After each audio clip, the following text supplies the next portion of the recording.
friends, followers, fans, Fruit Loops, fanatics, far out, who knows what you are. You're watching the show. Thanks for coming along and having a look. Hey, this is Margot.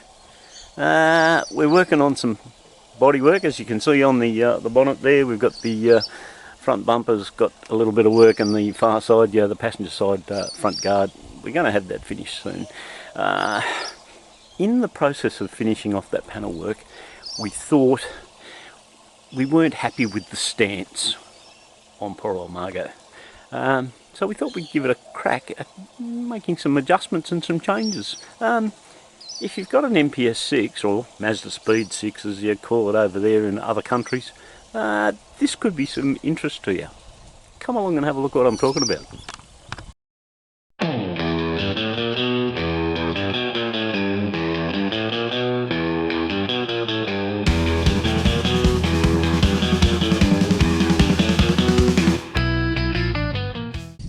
Now, unlike how she's sitting right at the moment, the far corner at the back there is actually already up in the air, which has lifted the back end up and also pushed the front end down. Now, the natural stance when we bought this car is quite the other way around, and we weren't happy with that. It's got a really nice height at the back, and the when it's on the ground properly, the top of this tyre fills this guard really nicely. The gaps are quite minimal. However, at the front there's quite a decent gap, but where that gap is at the moment is probably where we'd prefer the front to be. Now, ideally, the rake on these Mazda 6s, the MPSs, they're telling me that a nose down attitude of 4 to 10 mil difference front to rear is the ideal rake for good handling on one of these. This at the moment is quite the other way around. It's nose high, not nose low. So we're going to see if we can have a crack at making it a bit better and get that right angle, get a bit more, better looking stance, get that gap at the front down, have them to match what the back was sitting like. Now, this is Morticia, our track car.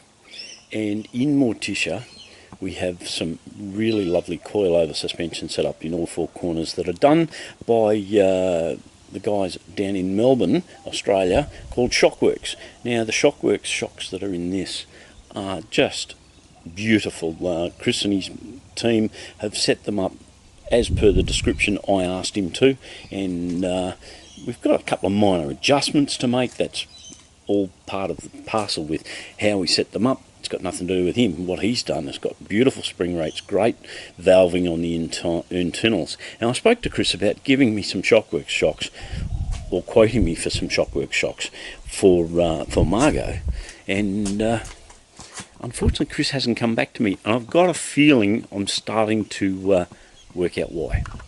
So here we have the suspension setup that we purchased to put into the MPS. And just to give you a bit of a rundown how it all works, if you're looking at your Mazda Speed 6 or your MPS to do a suspension change, you might want to be aware of some significant issues that I'll give you a rundown through. Now, front end, nothing unusual about that, fairly straightforward sort of double wishbone coilover suspension setup. At the bottom here, that sits into a Y-type bracket that goes over the drive shaft, as per most front wheel drives. The Honda Civic has the same. Now, you've got beautiful adjustment for your spring preload on there. You've got adjustment for your ride height here on the actual length of the tube. Nothing out of the ordinary on that. On the top, we've got a multi-position thread. I'm sorry, a knurl to change the actual valving internally to give you a little bit of adjustment of your actual ride quality and tautness, etc. Now, we go to the back. It's a totally different kettle of fish. We have a shock absorber arrangement and an independent spring, and they're not a coilover type facility. So the spring sits between a control arm and the bodywork of the car, whilst the shock absorber goes to a different lower control arm and into a different point in the body. Now the big issue is with particularly this shock absorber, and probably why a lot of people don't go forward with a program like this, is that to mount the top of the shock absorber, you've got to pull a whole assembly out of the bodywork of the car. And have a look at this. That makes it a very, very involved process. So we've got a fair bit of the back end open in Margot, and as you can see, there is a spring sitting in there in the lower control arm, and it runs up to the bodywork there at the top. Now your ride height on these is actually controlled by that threaded piece here at the top of your coil spring, as opposed to the way your ride height adjusts when you've got a full coilover. So what we're going to have to do is set our ride height and then adjust the length of, that's the old shock absorber in there. When you put the new shock absorber in there, we're going to have to adjust the length of that to suit the ride height we set on that coil spring. Now, I mentioned about getting that shock absorber out. The bottom of the shock absorber is attached to the trailing arm down here, and the top of it is right up in a full frame system that's up in the top there. Now if you've got a conventional Mazda 6, which is front drive only, not all-wheel drive like this one is, the MPS and the Mazda Speeds, you can quite easily get to that assembly and get that out.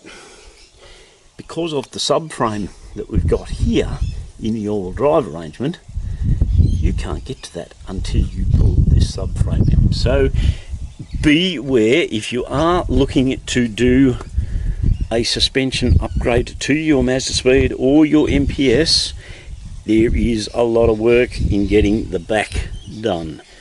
Not saying it can't be done, but there's a lot more work involved. Now, separate video, we're going to pull the back end out. We're going to have a look at the diff mounts, because apparently they are a potential point of weakness. We'll check out what they're like on this one. I'll go through all of the details of how things work when we pull the whole subframe out. Look out for that video, that's coming later, but for the moment, yeah, we're going to have a crack at this. We'll come back to you fairly soon. So as I said, look, it's probably going to be worthwhile in the long run. Stay tuned and come back to me soon, because we'll come back to you after I've pulled that whole subframe out the back, give you a better look at how that mounting assembly comes out of the body and how it all goes back together. We'll give you a rundown on the stance as it's finished off. But just for you folks that are looking perhaps at doing some sort of an upgrade to the suspension on your 6 MPS, Mazda Speed 6, depending on whereabouts in the world you are, they're the complications you could come up against. If you're going to get somebody else to do it for you, it's going to be expensive, because they've got a fair bit of labour involved in getting that back end out. If you do it yourself, make sure you commit yourself to a good bit of time to get it done. And look, if you got a handy pair of hands, it should be no big deal. Just remember, there is a fair bit of a process to do it. A few connectors, you've got handbrake cables, you've got electronic cables, you've got drive shafts. There's a lot of stuff in there that's got to be disconnected before you can get the subframe out. But hey, take your time, do it properly, you should have no problems. I'll detail how that subframe activity goes in a coming video, but for the moment, that's the update on what you can do if you've got a Mazda 6 and you're looking to do some suspension updates.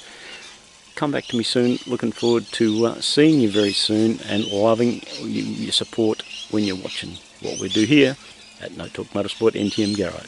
See you folks, see you soon. Yep. Well, it's not looking too bad. Oh, the panel beat back, that's coming up all right. about that big crunch in the front here. That's all come up beautifully. The whole bonnet's looking really nice. Just need another coat of epoxy primer. Put it in colour. We're not far away from there. The bumper's out the back. It's in epoxy primer, so it'll go into colour once we've got the bonnet sorted. Same with the guard on the other side. They're both brand new. This one was second hand. She'll be going fairly soon, I'm hoping. It's going to be fun to drive. Anyway, thanks for watching. See you again very soon.